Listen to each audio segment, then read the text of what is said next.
दाखिल करने का अंतिम दिन आज। चुनाव आयोग ने छत्तीसगढ़ में पहले चरण की 20 और मिजोरम की सभी 40 सीटों पर कल होने वाले मतदान के लिए किए व्यापक प्रबंध।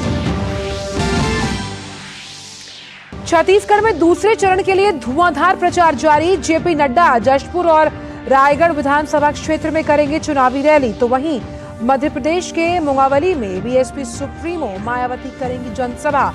प्रियंका गांधी भी धार और इंदौर में संभालेंगी कांग्रेस की कमान। आईपीसी और सीआरपीसी की जगह देश में नए कानून के मसौदे पर संसदीय समिति की बैठक आज। संसद के मानसून सत्र में लाया जा सकता है विधेयक।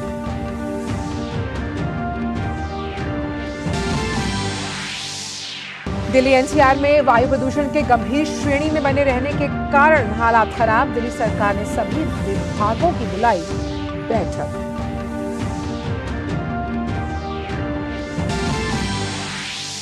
प्याज और दाल के बाद अब आटे के दाम पर लगाम लगाने के लिए सरकार ने लिया बड़ा फैसला। खुले बाजार में 27.5 रुपए प्रति किलो की दर से बिकेगा भारत का आटा। एफसीआई सेंट्रल पूल से 2.5 लाख टन गेहूं का करेगी आवंटन।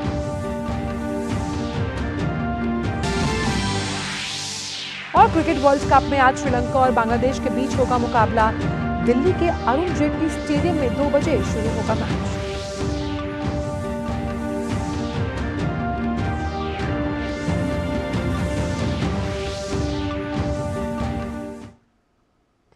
नमस्कार, आप देख रहे हैं डीडी न्यूज। मैं हूं आंचल गुलाटी गुंबट। जानते हैं सभी खबरों को विस्तार के साथ। राजस्थान विधानसभा चुनाव के लिए प्रत्याशियों के नामांकन भरने का आखिरी दिन है। राज्य में 200 विधानसभा सीट हैं। चुनाव के लिए भाजपा और कांग्रेस के बीच मुख्य मुकाबला है। सभी राजनीतिक पार्टियां अपने प्रत्याशियों के चयन को लेकर मंथन में जुट रही हैं और पूरी तरह देखभाल कर उन्हें चुनावी मैदान में उतारा गया है। अब प्रत्याशी अपने अपने क्षेत्र में निर्वाचन आयोग के कार्यालय में नामांकन दाखिल कर रहे हैं। कांग्रेस के प्रत्याशी सीएम अशोक गहलोत ने आज जोधपुर की सरदारपुरा विधानसभा सीट से नामांकन दाखिल किया। उनके समर्थन में कांग्रेस के राष्ट्रीय अध्यक्ष मल्लिकार्जुन खड़गे उम्मेद स्टेडियम में एक सभा को संबोधित करेंगे और नामांकन भरने के बाद 7 नवंबर को नाम निर्देशन पत्रों की समीक्षा की जाएगी। फिर 9 तारीख को नाम वापस लिए जा सकेंगे। राजस्थान में अशोक गहलोत एक तरफ जहां लोगों को गारंटियां दे रहे हैं, वहीं दूसरी ओर बीजेपी गहलोत सरकार के 5 साल के कामकाज पर सवाल उठा रही है। छत्तीसगढ़ में कल 7 नवंबर को पहले चरण की वोटिंग होगी। इस दिन 20 विधानसभा क्षेत्रों में मतदान होने हैं। पंडरिया, कवर्धा, खैरागढ़, डोंगरगढ़, राजनांदगांव, डोंगरगांव, खुज्जी, बस्तर, जगदलपुर और चित्रकोट विधानसभा क्षेत्रों में सुबह 8 बजे से शाम 5 बजे तक मतदान होगा। वहीं मौला मानपुर, अंतागढ़, भानुप्रतापपुर, कांकेर, केशकाल, कोंडागांव, नारायणपुर, दंतेवाड़ा, बीजापुर और कोंटा विधानसभा क्षेत्रों में सुबह 7 बजे से दोपहर 3 बजे तक वोट डाले जाएंगे। बीजेपी अध्यक्ष जेपी नड्डा आज छत्तीसगढ़ के जशपुर में होंगे। यहां 12:15 बजे उनकी रैली है। फिर 1:30 बजे के बाद रायगढ़ का वो रुख करने वाले हैं, जहां लैलूंगा में उनकी रथ यात्रा होगी। इसके बाद दोपहर 3:30 बजे धर्मजयगढ़ विधानसभा क्षेत्र में वो रैली करने वाले हैं। छत्तीसगढ़ में दूसरे चरण के लिए होने वाले मतदान से पहले अब राजनीतिक दल वहां फोकस कर रहे हैं। दूसरे चरण का मतदान 17 नवंबर को 70 सीटों पर होना है। बात मिजोरम विधानसभा चुनाव की। यहां प्रचार शाम थम गया। सभी राजनीतिक दलों और निर्दलीय उम्मीदवारों ने मतदाताओं को अपने पक्ष में करने का भरसक प्रयास किया। राष्ट्रीय दलों के नेता अपनी पार्टी के उम्मीदवारों के लिए प्रचार अभियान में शामिल हुए। मिजोरम में विधानसभा चुनाव के लिए कल मतदान होगा। राज्य में 4,39,026 महिलाओं सहित 8,57,000 से अधिक मतदाता हैं, जो 174 उम्मीदवारों के भाग्य का फैसला करने वाले हैं। मतगणना 3 दिसंबर को होगी। अंतर्राज्यीय और अंतर्राष्ट्रीय सीमाओं पर लगभग 30 मतदान केंद्रों को संवेदनशील और अति संवेदनशील घोषित किया गया है। पूरे राज्य और बांग्लादेश तथा म्यांमार से लगी अंतर्राष्ट्रीय सीमाओं पर सुरक्षा कड़ी कर दी गई। शांतिपूर्ण मतदान के लिए 3,000 पुलिसकर्मी और केंद्रीय सशस्त्र पुलिस बल के 5,400 कर्मी तैनात किए गए हैं। कांग्रेस की राष्ट्रीय महासचिव प्रियंका गांधी आज मध्य प्रदेश का दौरा करेंगी और पार्टी के लिए चुनावी प्रचार भी। प्रियंका मध्य प्रदेश के धार जिले में कुक्षी और इंदौर जिले में विशाल जनसभा को संबोधित करने वाली हैं। इस दौरान पूर्व मुख्यमंत्री कमलनाथ और अन्य कांग्रेस नेता भी उनके साथ होंगे। विधानसभा चुनाव की घोषणा होने के बाद इंदौर और धार जिले में कांग्रेस के किसी भी स्टार प्रचारक की ये पहली चुनावी जनसभा होगी। चुनावी समर में अब से बीएसपी सुप्रीमो मायावती की एंट्री हो रही है। मायावती आज से मध्य प्रदेश की चुनावी यात्रा पर हैं। चुनावी दौरे की शुरुआत 2 जिले अशोकनगर और निवाड़ी से हो रही है, जहां वो 2 जनसभा करने वाली हैं। मध्य प्रदेश और छत्तीसगढ़ में बीएसपी ने जीजीपी के साथ तालमेल किया। समझौते के मुताबिक बीएसपी 178 सीटों पर और जीजीपी 52 सीटों पर चुनाव लड़ रही है। एमपी में बीएसपी का अब तक का ये सर्वश्रेष्ठ प्रदर्शन 2008 में रहा। तब उस चुनाव के अगर देखा जाए आंकड़ों को तो 7 सीटों पर बीएसपी को जीत मिली थी। उसके बाद 2013 में चुनाव की अगर बात की जाए तो पार्टी को 4 सीटों से संतोष करना पड़ा। पिछले चुनाव में बीएसपी के 2 विधायक ही चुने गए थे। वहीं राजस्थान की घटना से सबक लेते हुए मायावती ने इस चुनाव में रणनीति बदली। 2018 में बीएसपी के सभी 6 विधायकों ने पार्टी छोड़कर कांग्रेस का दामन थाम लिया था। इस बार मायावती पहले ही घोषणा कर चुकी है कि बीएसपी अब बाहर से किसी का समर्थन नहीं करेगी। जरूरत पड़ने पर बीएसपी सरकार में शामिल होगी। राजस्थान में विधानसभा चुनाव की तैयारियों में जुटे राष्ट्रीय लोकतांत्रिक पार्टी ने आज सुबह अपने उम्मीदवारों को 2 सूची जारी की है। एक के बाद एक सूची जारी करते हुए आरएलपी ने 11 उम्मीदवारों के नाम से पर्दा उठाया। आरएलपी की 9वीं लिस्ट में 6 प्रत्याशियों का नाम था, जिसमें पार्टी ने सीकर से सीताराम नायक, बाड़ी से रंबो कुमारी गुर्जर, मानलगढ़ से भैरूलाल गुर्जर, बैंगू से नरेश फौजी, झोटवाड़ा से जीवन राम सुंडा और उदयपुर वाटी से विकास गिल को टिकट दिया गया। उम्मीदवारों की 9वीं सूची जारी करने के तुरंत बाद ही राष्ट्रीय लोकतांत्रिक पार्टी ने 10वीं सूची भी जारी कर दी। इस सूची में 5 उम्मीदवारों के नाम थे। आरएलपी ने डिगाना से लक्ष्मण सिंह मुवाल, मकराना से आमरा राम चौधरी, पाली से डूंगर राम पटेल, निम्बाहेड़ा से शंभूलाल जाट और अंता से करामत को उम्मीदवार बनाकर 10वीं सूची में इनका नाम जारी किया है। आम आदमी पार्टी ने राजस्थान विधानसभा चुनाव के लिए 2 उम्मीदवारों की 5वीं सूची जारी कर दी है। ये सूची जारी की गई है, जहां पर उम्मीदवारों के नाम की घोषणा की गई है। सोशल मीडिया प्लेटफॉर्म एक्स पर जारी एक वीडियो ने छत्तीसगढ़ की राजनीति में भूचाल ला दिया। इस वीडियो में बात कर रहा व्यक्ति अपना नाम शुभम सोनी बता रहा है।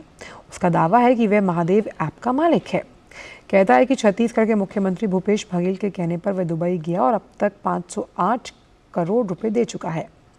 इस वीडियो को भारतीय जनता पार्टी ने अपने एक्स अकाउंट पर साझा किया और कहा कि महादेव बैटिंग ऐप मामले में छत्तीसगढ़ के मुख्यमंत्री भूपेश बघेल पूरी तरह लिप्त हैं।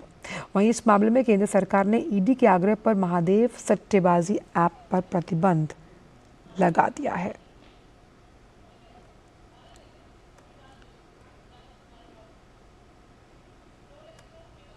मैं शुभम सोनी बोल रहा हूँ और मैं महादेव बुक का ओनर हूँ। जैसा कि मेरा मीटिंग हुआ था सीएम साहब से, तो उन्होंने बोला था कि दुबई जाओ, अपना काम बढ़ाओ और वहाँ मीटिंग करो जाके। तो प्रशांत अग्रवाल जी के जब मेरा मीटिंग हुआ उसके बाद से मैंने अब तक 508 करोड़ रुपए दे चुका है। हमारे बघेल साहब, बिट्टू भैया और उनके जो लोग हैं उनको मैंने 508 करोड़ रुपए दिया है। हीरालाल समारिया ने आज भारत के मुख्य सूचना आयुक्त के रूप में शपथ ग्रहण की है। राष्ट्रपति द्रौपदी मुर्मू ने उन्हें शपथ दिलाई। शपथ ग्रहण समारोह में उपराष्ट्रपति जगदीप धनखड़ और प्रधानमंत्री भी उपस्थित रहे।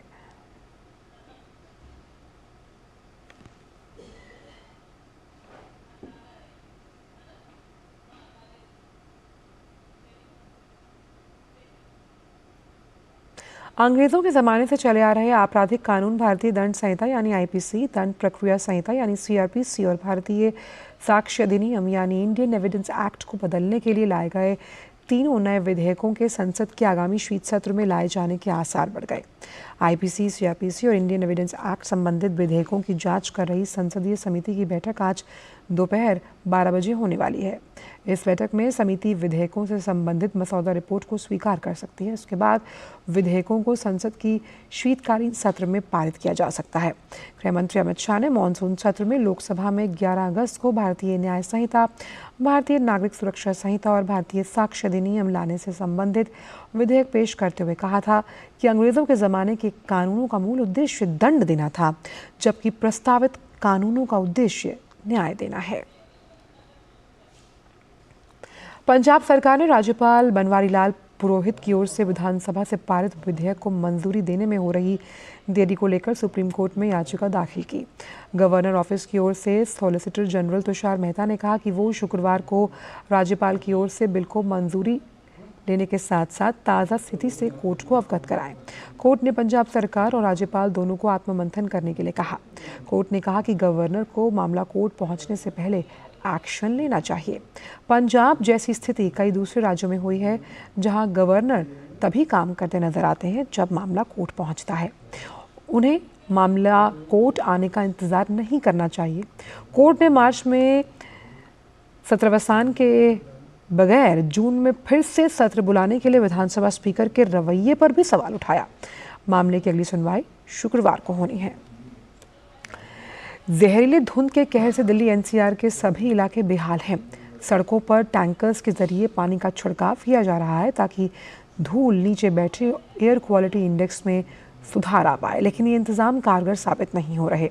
केंद्रीय प्रदूषण नियंत्रण बोर्ड के अनुसार दिल्ली में वायु गुणवत्ता सूचकांक गंभीर श्रेणी में बना हुआ है। आज दिल्ली सरकार ने एक उच्च स्तरीय बैठक बुलाई। बढ़ते प्रदूषण के दिल्ली एनसीआर में ग्रेडेड रिस्पांस एक्शन प्लान यानी ग्रैप का चौथा चरण लागू किया गया है, जिसके तहत दिल्ली में कंस्ट्रक्शन के काम पर पूरी तरह से पाबंदी है। कचरा जलाने पर निगरानी है। वहीं दिल्ली के सभी प्राइमरी स्कूल 10 नवंबर तक बंद है, जबकि 6वीं से 12वीं तक की कक्षाओं के लिए स्कूलों में ऑनलाइन क्लास का विकल्प दिया गया। इस बीच आज फिर दिल्ली, नोएडा, ग्रेटर नोएडा, गाजियाबाद, फरीदाबाद समेत एनसीआर के सभी इलाकों में प्रदूषण का स्तर गंभीर है। दिल्ली एनसीआर में सबसे चिंताजनक हालात अभी नोएडा में हैं।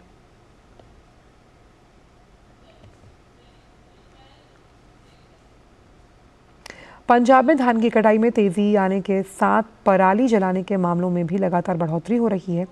रविवार को इस सीजन के एक दिन में पराली जलाने के सबसे ज़्यादा 3230 मामले सामने आए। इनमें से सबसे ज़्यादा 551 मामले मुख्यमंत्री के ज़िले संगरूर से आए हैं। रविवार को अमृतसर को छोड़कर राज्य के प्रमुख शहरों का एयर क्वालिटी इंडेक्स खराब कैटेगरी में दर्ज किया गया। राज्य में इस बार 5 नवंबर तक पराली जलाने के 17,403 मामले सामने आ चुके हैं। हालांकि ये आंकड़ा पिछले वर्ष स्थिति के मुकाबले कम है। गत वर्ष 5 नवंबर तक 29,400 केस सामने आए थे, जबकि 2021 में 28,792 मामले सामने आए। महाराष्ट्र के मुंबई में भी वायु गुणवत्ता में गिरावट दर्ज की गई। शहर में आज सुबह धुंध की चादर को समक्ष तौर पर देखा गया।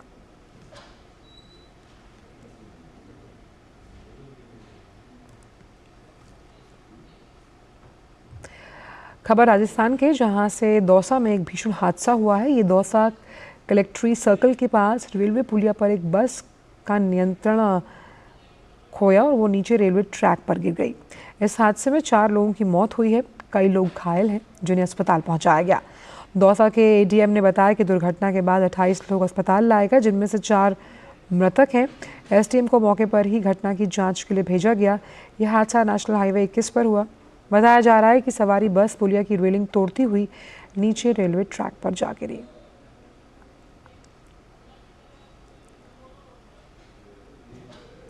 ज्ञानवापी मामले पर सुप्रीम कोर्ट आज सुनवाई करने वाला है। कोर्ट पहले इस पर विचार करेगा कि क्या परिसर के अंदर श्रृंगार गौरी और अन्य देवी देवताओं के पूजा अर्चना के अधिकार की मांग वाली याचिका सुनवाई लायक है या नहीं।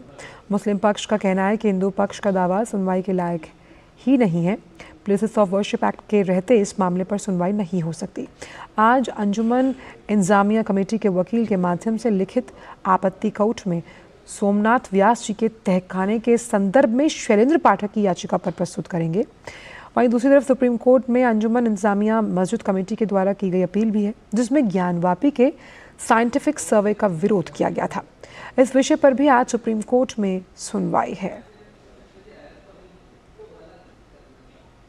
और इससे पहले चीफ जस्टिस ने अपनी अहम टिप्पणी में कहा था कि ये देखना होगा कि 15 अगस्त 1947 यानी आज़ादी के दिन इस धार्मिक स्थल का स्वरूप कैसा था। पहली Australia India education and skill council की बैठक से पहले भारत और ऑस्ट्रेलिया के शिक्षा मंत्रियों के बीच द्विपक्षीय बैठक हुई। बैठक पर खुशी जताते हुए शिक्षा मंत्री धर्मेंद्र प्रधान ने AIESC की बैठक में सार्थक बातचीत की उम्मीद जताई और तलब है कि भारत और ऑस्ट्रेलिया के बीच शिक्षा के क्षेत्र में संबंध लगातार मजबूत हो रहे हैं। भारतीय नौसेना के नवीनतम स्वदेशी निर्देशित मिसाइल विध्वंसक सूरत का अनावरण आज शाम सूरत में किया जाएगा। गुजरात के मुख्यमंत्री भूपेंद्र भाई पटेल इसका अनावरण करेंगे। समारोह में नौसेना प्रमुख एडमिरल R हरिकुमार भी शामिल होंगे और तलब है कि रक्षा मंत्री राजनाथ सिंह ने इसे पिछले साल 17 मार्च को मुंबई में लॉन्च किया था। निर्माणाधीन नवीनतम अग्रिम युद्धपोत परियोजनाओं में परियोजना 15 भी इस कार्यक्रम की चौथी अगली पीढ़ी के स्टील गाइडेड मिसाइल विध्वंसक का निर्माण है, जिनमें सूरत चौथा और अंतिम जहाज है। ये युद्धपोत वर्तमान समय में मुंबई स्थित Mazagon Docks Ship Builders Limited में निर्माणाधीन है। इस युद्धपोत का निर्माण स्वदेशी अत्याधुनिक युद्धपोत निर्माण प्रौद्योगिकी और रणनीतिक सैन्य प्रगति के लिए राष्ट्र को समर्पित है। ये गुजरात के किसी भी शहर के नाम पर रखा जाने वाला पहला युद्धपोत है और ये पहली बार है कि एक युद्धपोत के शिखर का अनावरण उसी शहर में किया जा रहा है जिसके नाम पर इसका नाम रखा गया है।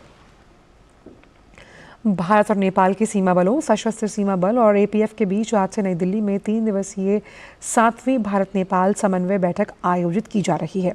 इस बैठक में सीमा पार अपराधों पर अंकुश लगाने और खुफिया सूचनाओं को समय पर साझा करने के उपायों पर चर्चा होगी। दोनों देशों के बीच 7वीं वार्षिक समन्वय वार्ता की अगुवाई भारत के सशस्त्र सीमा बल की महानिदेशक रश्मि शुक्ला और भारत यात्रा पर आए नेपाल के सशस्त्र बल के महानिरीक्षक राजू आर्यल करेंगे। ये बैठक 8 नवंबर तक जारी रहेगी। दोनों देशों के बलों के प्रमुखों के स्तर की ये वार्ता सीमा संबंधी विषयों पर चर्चा करने का एक अहम मंच है।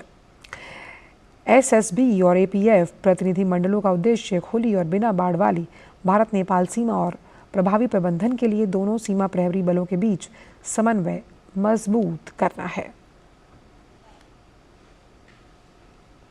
त्योहारी सीजन में खाद्य पदार्थों के मूल्यों को नियंत्रित करने के लिए सरकार लगातार कदम उठा रही है। इसी क्रम में सरकार सोमवार से खुले बाजार की तुलना में सस्ते दाम पर भारत ब्रांड आटा बेच रही है। आटे की कीमत 27.5 रुपये प्रति किलोग्राम रखी गई और सरकार ने 29 रुपये 50 पैसे प्रति किलो मिलने वाले आटे से 2 रुपये घटाए हैं। अभी खुला आटा 35 रुपये और ब्रांडेड आटा 40 से 55 रुपये प्रति किलो मिल रहा है। सरकार सस्ते आटे की बिक्री नाफेड, NCCF, केंद्रीय भंडार, मदर डेयरी के सफल आउटलेट के माध्यम से 10 और 30 किलो की पैकिंग में करेगी। सरकार का मकसद खुदरा मूल्यों को नियंत्रित करना है।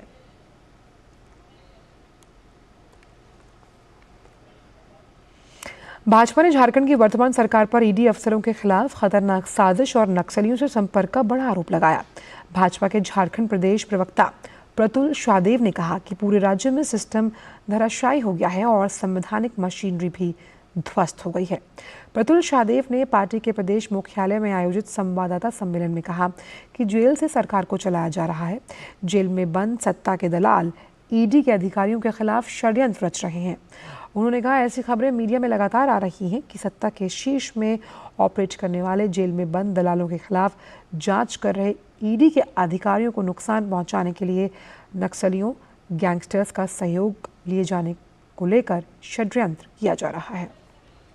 हजारों करोड़ के घोटाले का इन्वेस्टिगेशन झारखंड में कर रहे ईडी के अफसरों को नक्सलियों के द्वारा, गैंगस्टरों के द्वारा, महिला के द्वारा, एक महिला का भी नाम आ रहा है, टारगेट करवाया जा रहा है। इस राज्य का एक बहुत ही बड़ा जो दुर्दांत गैंगस्टर है उससे मदद लेने की खबरें आ रही हैं। उससे कहा जा रहा है कि तुम ईडी के अफसरों को, और अफसरों ही नहीं साहब, कितना गिर गया ये सिस्टम कि अफसर ही नहीं उनके परिवार के सदस्यों को भी टारगेट करने के लिए कहा जा रहा है और बताया जा रहा है ये सारा कुछ जो षड्यंत्र हो रहा है वो जेल में बैठे जो कभी सत्ता के शीर्ष पर दलाल हुआ करते थे, आज उन्हीं के शय पर ये पूरा षड्यंत्र हो रहा है।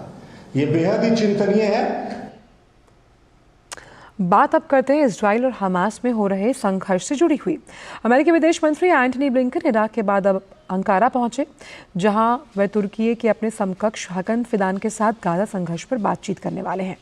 ब्लिंकन के आने से कुछ घंटे पहले ही फिलिस्तीन समर्थक जो रैली में लोग थे, वहां पर उन्होंने अमेरिकी सैनिकों के आवासीय परिसर वाले हवाई अड्डे पर हमला करने की कोशिश की, जहां पुलिस ने आंसू गैस और पानी की बौछार कर स्थिति को नियंत्रित करने की कोशिश की है।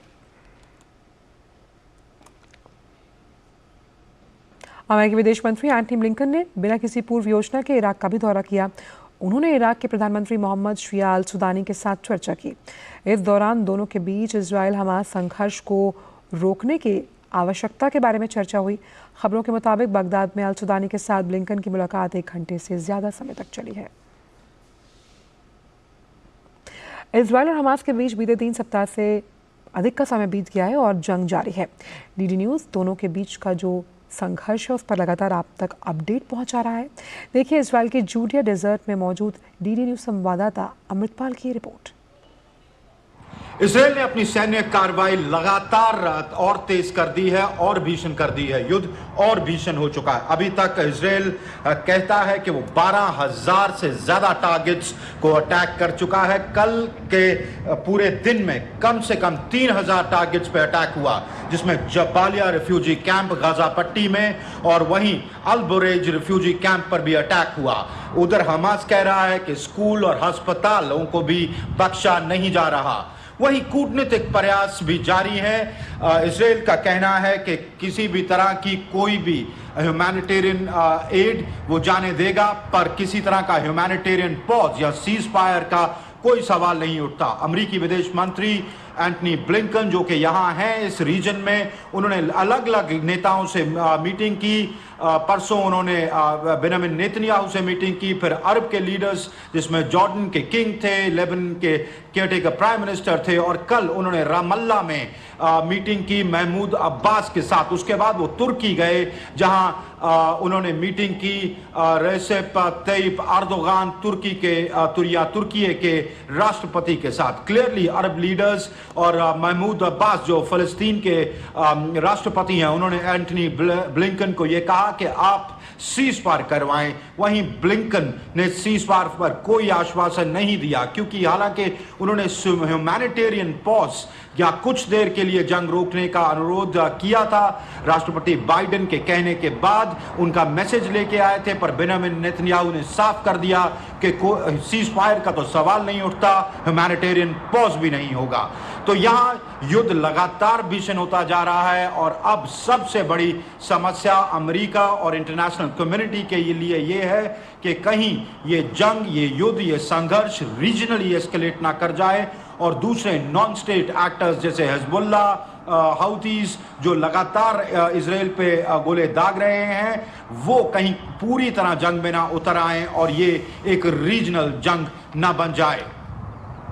Amritpal Singh, DD news. और अब खबरें खेल जगत से। आईसीसी विश्व कप में आज बांग्लादेश का सामना श्रीलंका से दिल्ली के अरुण जेटली स्टेडियम में होना है।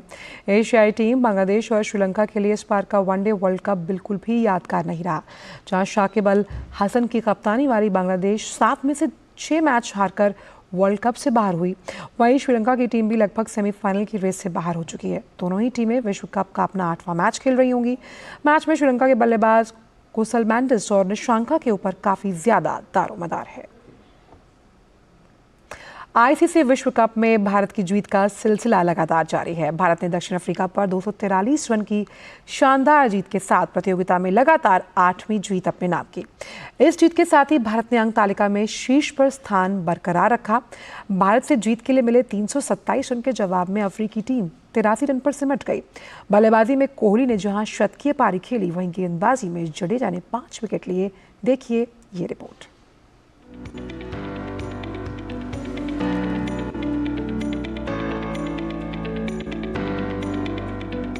लगातार 7 जीत के रथ पर सवार भारतीय टीम जब कोलकाता के ईडन गार्डन्स में दक्षिण अफ्रीका के खिलाफ उतरी तो लक्ष्य साफ था, जीत के सिलसिले को बरकरार रखना। टॉस जीत पिच और मौसम को देखते हुए रोहित शर्मा ने बल्लेबाजी करना मुनासिब समझा। कप्तान रोहित शर्मा और शुभमन गिल ने तेज शुरुआत दी और 5वें ओवर में ही भारत ने 50 रन स्कोर कर लिए। हालांकि रोहित जब 40 पर पहुंचे तब कगिसो रबाडा ने उन्हें वापस पवेलियन भेज दिया। इसके बाद दूसरे विकेट के लिए शुभमन गिल और विराट कोहली के बीच 31 रन की पार्टनरशिप हुई, लेकिन इस बनती हुई पार्टनरशिप को तोड़ने का काम किया केशव महाराज ने, जिन्होंने शुभमन को 23 पर चलता किया। हालांकि इसके बाद विराट कोहली और श्रेयस अय्यर ने तेजी से रन बनाए। दोनों ने तीसरे विकेट के लिए 134 रन की साझेदारी निभाई। खतरनाक दिख रही इस साझेदारी को तोड़ा एंगिडी ने, जिन्होंने 77 के स्कोर पर श्रेयस अय्यर को आउट किया। लेकिन रन मास्टर कोहली जमे रहे और उन्होंने बेहतरीन तरीके से वनडे करियर का 49वां शतक लगाया। कोहली 101 रन पर नाबाद रहे और उनकी इस बेहतरीन पारी के बल पर भारतीय टीम ने 5 विकेट पर 326 रन बनाए। 327 रन के लक्ष्य का पीछा करने उतरी दक्षिण अफ्रीका के लिए शुरुआत अच्छी नहीं रही और टीम की सबसे बड़ी उम्मीद क्विंटन डिकॉक 5 के स्कोर पर मोहम्मद सिराज की गेंद पर बोल्ड हो गए। इसके थोड़ी ही देर बाद अफ्रीकी कप्तान टेम्बा बेबूमा का विकेट भी सामने आ गया, जिन्हें 11 पर रवींद्र जडेजा ने आउट किया। इन झटकों से दक्षिण अफ्रीकी टीम उबर नहीं पाई और 40 के स्कोर तक पहुंचते पहुंचते टीम के 5 बल्लेबाज वापस पवेलियन हो लिए। रवींद्र जडेजा की फिरकी और मोहम्मद शमी की धार का जवाब दक्षिण अफ्रीका के बल्लेबाज नहीं खोज पाए और अफ्रीका की टीम 27.1 ओवर में 83 रन पर सिमट गई। इस तरह भारत ने मुकाबले को 243 रन के बड़े अंतर से अपने नाम कर लिया, यानी कि एक और बड़ी जीत टीम इंडिया के नाम हुई। कोलकाता से नारायण सिंह की रिपोर्ट, टीडी न्यूज। और फिलहाल समाचारों में इतना ही। आगे आप देख सकते हैं एक्सप्रेस 100 मेरी सहयोगी संध्या शर्मा के साथ। दीजिए इजाजत, नमस्कार।